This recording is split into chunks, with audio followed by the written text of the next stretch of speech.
स्वागत है आपका हमारे YouTube channel RNR roof phone में। अगर अभी तक आपने हमारा चैनल सब्सक्राइब नहीं किया है तो चैनल को सब्सक्राइब कर लें, बेल आइकन दबा दें और आगे वीडियो देखते रहें। हम पिछले क्लास में आपको पढ़ाए थे टाइप्स ऑफ मैट्रिक्स। मैट्रिक्स के कितने प्रकार होते हैं, अवयव कितने प्रकार के होते हैं। हम आज पढ़ने वाले हैं ऑपरेशन ऑफ मैट्रिक्स। मैट्रिक्स को क्या क्या किया जा सकता है। तो दो चीजें हम यहाँ समझा रहे हैं, addition and subtraction of matrices, अवयवों का जोड़ और घटाव। हम दो चीज सीखने वाले हैं इस वीडियो क्लास में। हम दो अवयव को जोड़ कैसे सकते हैं, दो अवयव को घटा कैसे सकते हैं, हम उसके बारे में सीखेंगे। कब जोड़ सकते हैं, कब घटा सकते हैं, क्या उसके लिए भी कोई कंडीशन होता है, हम उस चीज के बारे में यहाँ पर सीखने वाले हैं। चलिए शुरू करते हैं। आइए ध्यान देते हैं। सबसे पहले हम ये जान लेते हैं कि दो मैट्रिक्स को जोड़ा कब जा सकता है। जोड़ने के लिए कुछ कंडीशन भी होता है क्या किसी भी तरह का दो मैट्रिक्स होगा वो जुड़ जाएगा। जैसे हमारे पास एक मैट्रिक्स है कि 3 2 1 7 4 6 और एक दूसरा मैट्रिक्स है 1 4 5 7। क्या हम ए मैट्रिक्स में बी मैट्रिक्स को जोड़ सकते हैं? तो हमारा जवाब होगा नहीं, ए प्लस बी कभी भी संभव नहीं है। क्यों नहीं है, आइए हम उसके बारे में यहां लिख रहे हैं। दो मैट्रिक्स को जोड़ने के लिए कंडीशन, टू मैट्रिक्स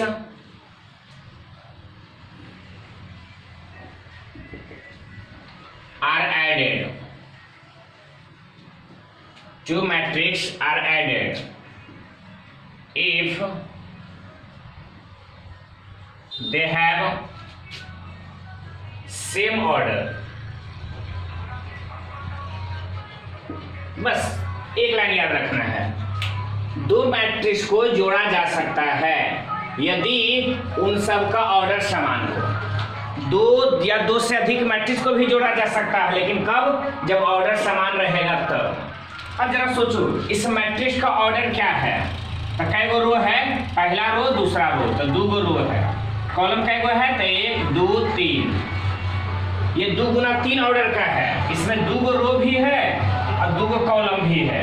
ये 2 गुना 2 ऑर्डर का है और ये 2 गुना 3 ऑर्डर का है। क्या ऑर्डर दोनों का सेम है? नहीं है।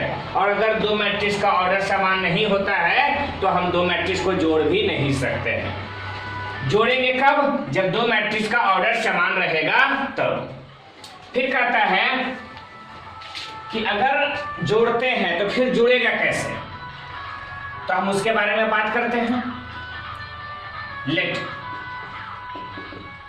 मान लो पहला मैट्रिक्स इस तरह से दिया गया है कि A B C D E F, या A1 कर दो ऐसे, A1 A2 A3 B1 B2 B3 C1 C2 C3। हम देख रहे हैं कि ये मैट्रिक्स 3 गुना 3 ऑर्डर का है और दूसरा मैट्रिक्स B है, ये भी लिखा गया है इस तरह से। अच्छा जरा सा A4 A5 A6 B4 B5 B6 C4 C5 C6। अगर हम इन दोनों मैट्रिक्सों को जोड़ना चाहें तो पहला जवाब हम यही खोजेंगे कि क्या ये दोनों जोड़ा जा सकता है, हाँ या ना। तो इस मैट्रिक्स का ऑर्डर देखो तो 3 गो रो है और 3 ही गो कॉलम है, तो 3 गुना 3 ऑर्डर का। 3 गो रो है, 3 गो कॉलम है, ये भी 3 गुना 3 ऑर्डर का है। ठीक है, तो ए मैट्रिक्स में हम बी मैट्रिक्स को जोड़ देते हैं। जोड़ने के उपरांत एक बात का ख्याल जरूर रखना है कि जब दो मैट्रिक्स जुड़ता है तो दोनों का कॉरस्पॉन्डिंग एलिमेंट भी जुड़ता है। दो मैट्रिक्स जब जुड़ता है तो दोनों का कॉरस्पॉन्डिंग एलिमेंट भी जरूर जुड़ता है। जैसे पहले मैट्रिक्स का पहला एलिमेंट A1 है तो दूसरे मैट्रिक्स का भी पहला एलिमेंट A4 है, तो A1 में A4 जोड़ सकते हैं, A1 प्लस A4। A2 में A5, A3 में A6, B1 में जोड़ेंगे B4, B2 में B5, B3 में B6, C1 प्लस C4। ध्यान दो, थर्ड रो में पहला एलिमेंट C1 है, इधर भी थर्ड रो में पहला एलिमेंट C4 है। C2 में हम फिर जोड़ेंगे C5, C3 में जोड़ देंगे C6। इस तरीके से दो मैट्रिक्स का जोड़ना संभव हो जाता है। लेकिन एक बात और भी ध्यान रखें, जोड़ने के बावजूद में भी ऑर्डर में कोई बदलाव नहीं आता है। दो मैट्रिक्स को जोड़ा तभी जाएगा जब दोनों मैट्रिक्स का ऑर्डर समान होगा। दोनों मैट्रिक्स को जब जोड़ा जाता है तो उसके संगत अवयव जुड़ जाते हैं। संगत अवयव मतलब इस जो जगह पर A1 है, इसी जगह पर इस मैट्रिक्स में A4 है, तो A1 में A4 ही जुटेगा। इस सेकेंड नंबर में है, सेकेंड नंबर में एकरा में A5 है, तो A2 में A5 जुटेगा, A3 में A6 जुटेगा। इसी प्रकार से नौगो एलिमेंट में बारी बारी से संगत अवयव जुड़ जाते हैं। जोड़ने के बाद जो मैट्रिक्स हमें प्राप्त होता है वो भी उसी ऑर्डर का होता है जो कि ऊपर में दिया गया है। अगर ये 3 गुना 3 ऑर्डर का है तो जोड़ कर करके जो मैट्रिक्स मिलेगा वो भी 3 गुना 3 ही ऑर्डर का होगा। आइए एक दो एग्जांपल और बतलाते हैं। एग्जांपल शुरू करते हैं। ये मैट्रिक्स है 2 4 3 1 7 6। दूसरा मैट्रिक्स है 1 4 2 3 5 7। ये पहला मैट्रिक्स है जो 2 रो का है और 3 कॉलम का है, तो 2 गुना 3। 2 रो का है, 3 कॉलम का है, 2 गुना 3। दोनों मैट्रिक्स का ऑर्डर समान है, इसलिए हम दोनों मैट्रिक्स को जोड़ सकते हैं। फर्स्ट एलिमेंट में फर्स्ट एलिमेंट को जोड़ेंगे, यानी 2 में 1 को जोड़ेंगे, 2 + 1। सेकेंड में सेकेंड को जोड़ेंगे तो 4 + 4। 3 में फिर थर्ड में थर्ड को जोड़ेंगे, यानी 3 + 2। 1 + 3, 7 + 5, 6 + 7। अर्थात हम अगर जोड़ के देखें तो 2 + 1 3, 4 + 4 8, 3 + 2 5, 3 + 1 4, 7 + 5 12 और 6 + 7 13 हो जाएगा। इस प्रकार से हम मैट्रिक्स जोड़ करके प्राप्त कर ले सकते हैं। जरा सोचो, फिर दूसरा एग्जांपल हम देते हैं। क्या आप जोड़ सकते हो? A = 1 4 7 3 1 5। दूसरा है 1 2 6 3 4 5 6 1 7 9। क्या A + B पॉसिबल है? सवाल हमसे पूछा जा सकता है, क्या A + B यहां संभव है? तो A मैट्रिक्स का ऑर्डर है कि 2 गो रो है, 3 गो कॉलम है, तो 2 गुना 3 ऑर्डर का है। B मैट्रिक्स में 3 गुना 3 का है, 3 गो रो भी है, 3 गो कॉलम भी है। क्या A का ऑर्डर और B का ऑर्डर सेम है? नहीं, कॉलम तो दोनों में सेम है, लेकिन रो में फर्क है। इसमें 2 गो रो है, इसमें 3 गो रो है। और अगर कुछ भी फर्क है, यानी ऑर्डर डिफरेंट हो जाता है, तो लिखेंगे A + B is not possible. Is not possible, दोनों का योगफल संभव नहीं है। अच्छा, इन दोनों को जब जोड़ते हैं, दोनों का सेम ऑर्डर था इसलिए जुड़ भी गया, और जोड़ने के बाद जो प्राप्त मैट्रिक्स होता है उसका भी ऑर्डर वही होता है जो ऊपर वाला का ऑर्डर है, यानी ये भी मिलेगा तो 2 गुना 3 ही ऑर्डर का मिलेगा। याद जरूर रखना है, जोड़ने के क्रम में आपको तकलीफ नहीं होनी चाहिए। अगर बात करें घटाने की, तो घटाने में भी सेम प्रक्रिया होती है कि 2 मैट्रिक्स को घटाया तभी जा सकता है जब दोनों का ऑर्डर समान हो। ठीक है, आइए हम उसको बतलाते हैं। एक मिनट, आइए देखते हैं घटाने का। मान लो पहला मैट्रिक्स है A1 A2 A3 A4 A5 A6 A7 A8 A9। दूसरा मैट्रिक्स है B1 B2 B3 B4 B5 B6 B7 B8 B9। हम इस मैट्रिक्स को देख रहे हैं कि 3 गो रो है, 3 गो कॉलम है, तो 3 गुना 3 ऑर्डर का है। यहाँ भी 3 गो रो है, 3 गो कॉलम है, ये भी 3 गुना 3 ऑर्डर का है। अगर 2 मैट्रिक्स का ऑर्डर समान होता है और दोनों मैट्रिक्स को आपस में अगर घटाया जाता है तो ध्यान दें, दोनों मैट्रिक्स का ऑर्डर समान होगा तभी हम घटा सकते हैं। अगर दोनों मैट्रिक्स का ऑर्डर समान नहीं होता तो नहीं घटाया जा सकता था। हम इस लाइन को लिखने में जरा सा भी संकोच नहीं करेंगे कि दो मैट्रिक्स को तभी घटाया जा सकता है जब दोनों मैट्रिक्स का ऑर्डर समान हो। ठीक है, आइए देखते हैं घटाने के बाद। जब घटाते हैं तो कॉरस्पॉन्डिंग एलिमेंट भी घटता है, संगत अवयव भी घटता है। जैसे इसका पहला एलिमेंट है A1, इसमें पहला एलिमेंट है B1, तो A1 में हम घटाएंगे B1 को, फिर A2 में B2 को, A3 में B3 को, A4 में B4 को, A5 में B5 को, A6 में घटाएंगे B6 को, A7 में B7 को, A8 में B8 को, A9 में B9 को हम घटा सकते हैं। घटाने के बाद में भी ऑर्डर में कोई बदलाव नहीं आएगा। अगर पहला मैट्रिक्स 3 गुणा 3 ऑर्डर का है, दूसरा मैट्रिक्स 3 गुणा 3 ऑर्डर का है, तो घटाने के बाद में भी जो मैट्रिक्स मिलेगा वो 3 गुणा 3 ही ऑर्डर का होगा। आप ध्यान जरूर रखिएगा। अगर आपसे कोई एग्जांपल में ऐसे ही सवाल पूछ दे कि इफ ए का ऑर्डर है 2 into 3, दूसरा मैट्रिक्स B है, इसका भी ऑर्डर है 2 into 3, then A minus B का ऑर्डर क्या होगा, सवाल है। आपके पास ऑप्शन है 3 into 2, 2 into 2, 2 into 3 या 3 into 3।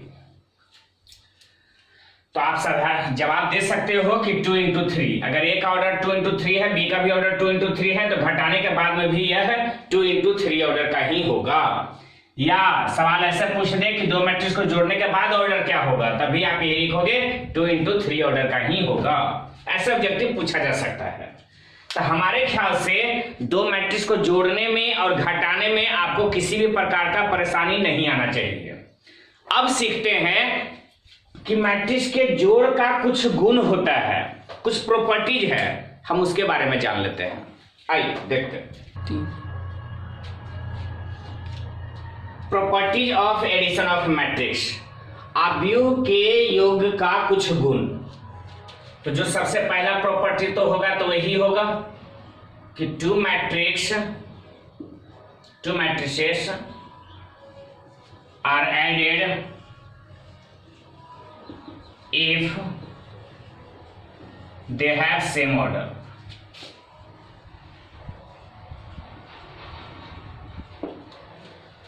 दो मैट्रिक्स को जोड़ा तभी जा सकता है यदि वह समान ऑर्डर रखता है। अगर समान ऑर्डर नहीं होगा तो मैट्रिक्स को जोड़ा नहीं जा सकता। दूसरी बात कि अगर हम बात करें कि मैट्रिक्स एडिशन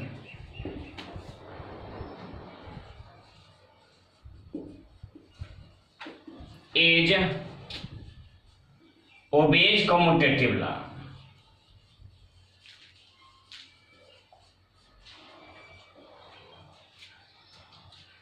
मैट्रिक्स एडिशन, जो मैट्रिक्स का जोड़ होता है वह पालन करता है कम्यूटेटिव लॉ का, है ना। इसमें खाली इज लगा करके ओबेज कम्यूटेटिव लॉ, इतना भी करेगा तो इसका मतलब यही हो जाता है। अच्छा, बात कर रहे थे कम्यूटेटिव लॉ का, जिसको हिंदी में बोलते हैं क्रम विनिमय नियम।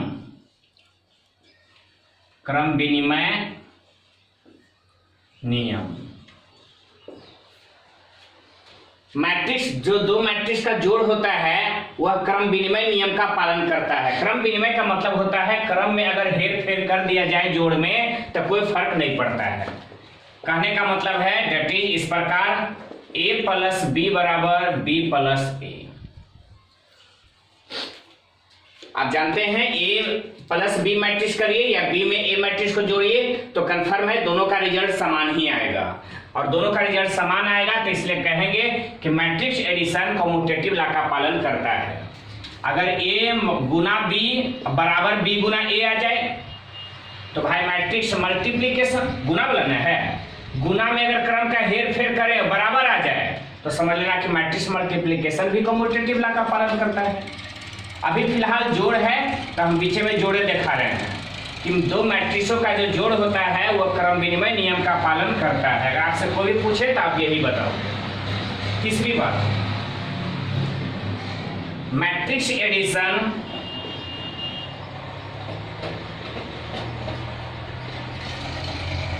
Obeys associative law.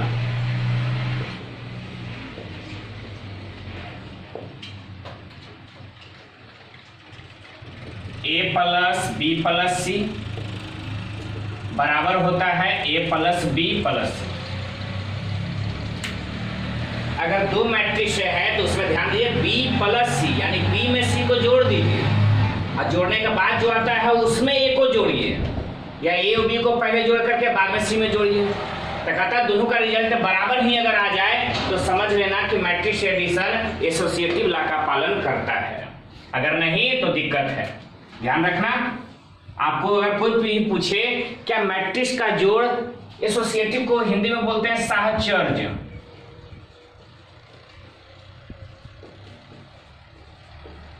तो आप जवाब दे सकते हो कि मैट्रिक्स का जो जोड़ होता है वो साहचर्य नियम का पालन करता है।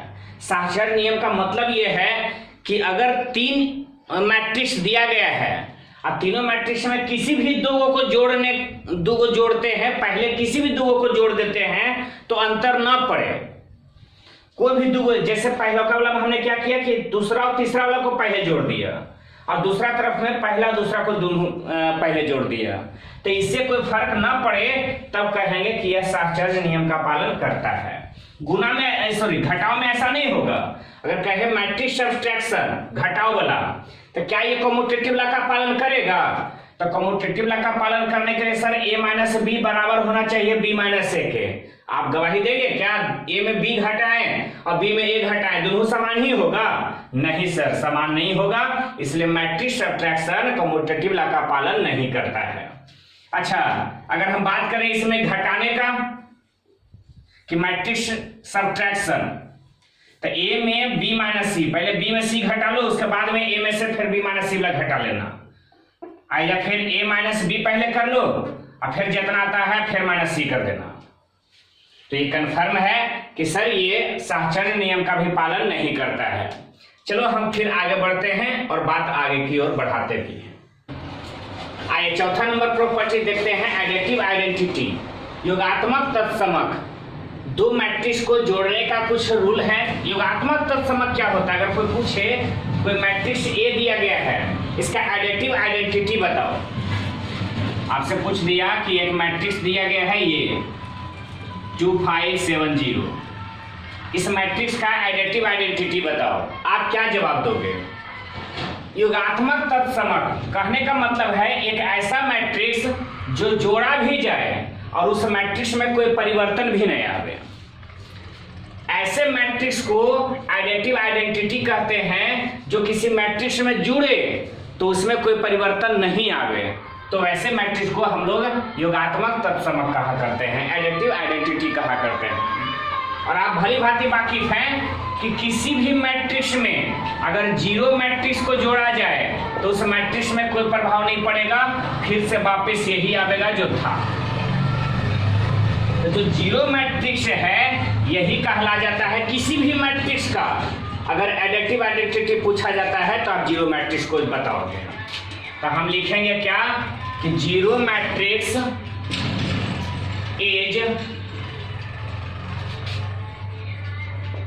is said to be additive identity. Additive identity of any matrix. किसी भी मैट्रिक्स का जो एडिटिव आइडेंटिटी होता है वो जीरो मैट्रिक्स होता है। कौन सी होता है? Zero matrix. किसी भी मैट्रिक्स का एडिटिव आइडेंटिटी जीरो मैट्रिक्स कहलाता है। हमने पहले कहा एडिटिव आइडेंटिटी का मतलब होता है, हिंदी होता है योगात्मक तत्समक, और इसका अगर सिंपली अर्थ निकाले तो ये होता है कि एडिटिव आइडेंटिटी पूछा जा रहा है तो एक ऐसा मैट्रिक्स, ठीक है, जो किसी दूसरे मैट्रिक्स में जोड़ा जाए तो उस पर कोई प्रभाव न पड़े। ठीक है, किसी मैट्रिक्स में अगर जीरो मैट्रिक्स को जोड़ते हो तो इस मैट्रिक्स पर कोई प्रभाव पड़ेगा क्या? तो नहीं। तभी आज के बाद से अगर कोई भी पूछे कि ये मैट्रिक्स है, कोई मैट्रिक्स है, इसका एडिटिव आइडेंटिटी बताओ, आप सीधे सीधे जवाब देना कि जीरो मैट्रिक्स। अगर ए जो है 2 गुना 3 ऑर्डर का है तो जीरो मैट्रिक्स भी होगा 2 गुना 3 ऑर्डर का। अगर कोई बी मैट्रिक्स है, इसका एडिटिव आइडेंटिटी बताओ, तो जीरो मैट्रिक्स। तो हम ऑर्डर देखेंगे, अगर नहीं कुछ लिखल है तो सीधे सीधे लिख देंगे खाली जीरो मैट्रिक्स। लेकिन अगर लिखल है कि 3 गुना 3 ऑर्डर का मैट्रिक्स है बी, तो उसका एडिटिव आइडेंटिटी बताओ, तो जीरो मैट्रिक्स ही होगा लेकिन 3 गुना 3 ऑर्डर का होगा। बात समझ आई? तो जिस ऑर्डर का मैट्रिक्स रहेगा उसी ऑर्डर का जीरो मैट्रिक्स उस मैट्रिक्स का एडिटिव आइडेंटिटी कहलाएगा। आइए अब लास्ट ले चलते हैं आपको 5वां नंबर पर। लास्ट है प्रॉपर्टीज, मैट्रिक्स के जोड़ का कुछ गुण था, उसी में 5वां गुण है एडिटिव इनवर्स, योगात्मक प्रतिलोम। तो कहा जाता है योगात्मक, समझ सकते हो, योगात्मक प्रतिलोम, योगात्मक का उल्टा तो आप जानते हैं ऋणात्मक हुआ करता है, योगात्मक का उल्टा ऋणात्मक हुआ करता है। अगर अब की बार से कोई पूछे कि ये मैट्रिक्स है, इसका एडिटिव इनवर्स बताओ क्या होगा, तो आप सीधे सीधे बता देना माइनस ए। ये प्लस में तो माइनस में, उल्टा हो गया ना। अब कह रहा है जोड़ का उल्टा, जोड़ का उल्टा तो हम घटाव जानते हैं। अगर गुणात्मक प्रतिलोम कहता यानी गुना का उल्टा तो हम भागा लिख देते। यही अगर कहता ने कि बताओ मल्टीप्लिकेटिव इनवर्स, तो हम 1/a लिखते, बस नीचे भागा में, गुना वाला को भागा में कर देना है। लेकिन एडिटिव इनवर्स पूछ रहा है तो जोड़ का उल्टा, जोड़ का उल्टा हम लोग माइनस लिखेंगे यानी घटाव लिखेंगे। तो हम ये लिख सकते हैं कि minus A is said to be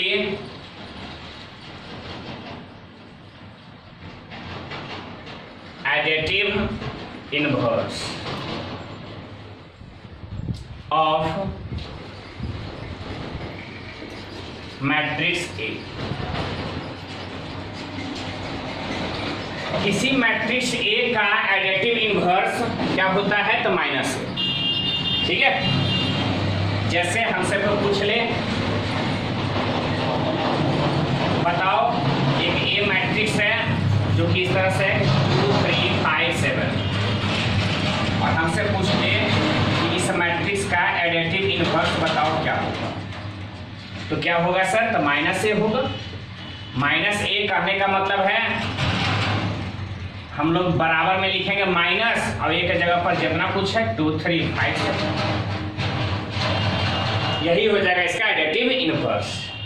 आपसे सिंपली पूछा जाएगा, इस सवाल पूछा जा सकता है कि आपको अगर बी मैट्रिक्स देबल है उसका एडिटिव इनवर्स बताओ तो माइनस बी, सी मैट्रिक्स देबल है एडिटिव इनवर्स बताओ माइनस सी। कैसनो मैट्रिक्स रहे खाली प्लस में है तो माइनस में कर देना, और अगर ये जब माइनस में रहता तो हम लोग इसको क्या कर देते प्लस में। ठीक है, बस इतना ही गुण था। आपसे कोई भी पूछ सकता है कि किसी मैट्रिक्स का एडिटिव इनवर्स बताओ, तो आप कहना उस मैट्रिक्स का ऋणात्मक ही उस मैट्रिक्स का इनवर्स कहलाता है। अगर वो ऋणात्मक खुदे है तो उसका ऋणात्मक फिर करेगा तो धनात्मक हो जाएगा। ठीक है, आगे बढ़ते हैं। ध्यान दें, यहां तक प्रॉपर्टी खत्म हो गया है। अब हम लोग अगले वीडियो में ये पढ़ेंगे स्केलर मल्टीप्लिकेशन ऑफ मैट्रिक्स। किसी मैट्रिक्स के साथ में अगर कोई स्केलर गुना कर दिया जाए, जैसे 2 गुना कर दिया जाए, 3 गुना कर दिया जाए, तो मैट्रिक्स में क्या बदलाव आएगा। और पढ़ेंगे कंस्ट्रक्शन ऑफ मैट्रिक्स। अगर हमसे कहे कि 5 गो एलिमेंट है जी, 1 2 3 4 5, इन 5 अवयवों से आप कई गो मैट्रिक्स बना सकते हैं, कितने प्रकार का मैट्रिक्स बना सकते हैं, तो इन सब का जवाब हम पढ़ेंगे कंस्ट्रक्शन ऑफ मैट्रिक्स में। आइए अगले वीडियो शुरू करते हैं, 1 2 3 अगले क्लास में।